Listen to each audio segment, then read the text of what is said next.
mentioned in a previous piece, Mr. Hogan, at the start of his career, had a long left thumb.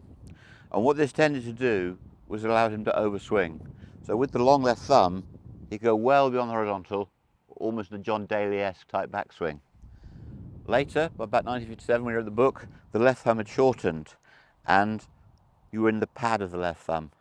Now, not only did that left thumb control the amount of hinge, this is the right amount, 90 degrees, the long thumb gives you 135. So the thumb actually governs how much wrist cock you have. But also, for your accuracy, the left thumb determines what plane your wrist hinge. So if the thumb is diagonal and strong, then you're probably going to be across the line at the top.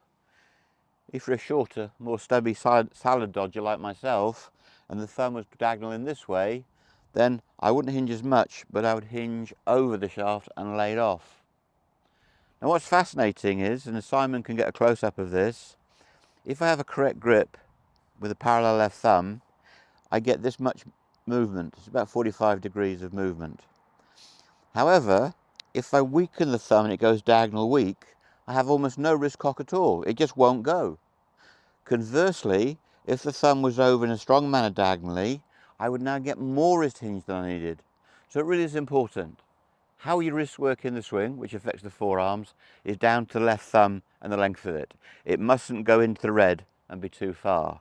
You just pull the club around and then all of a sudden you know how to grip the club diagonally. Don't fall for the lie that the club sits across the fingers. If you did that, you've got 90 degrees. That's great if you're playing golf out of a bush, but it's not great if the ball's on the floor. So let me just show you that. There's a diagonal pattern across this glove. Why? Because that's the way the fingers wrap around. If you're pure fingers, you'll overswing, you'll have a long thumb, and you'll wear your glove out in the heel, in the joint, sorry. All right, so only some more detail. Parallel left thumb controls the length of your wrist hinge, but also the plane in which they hinge.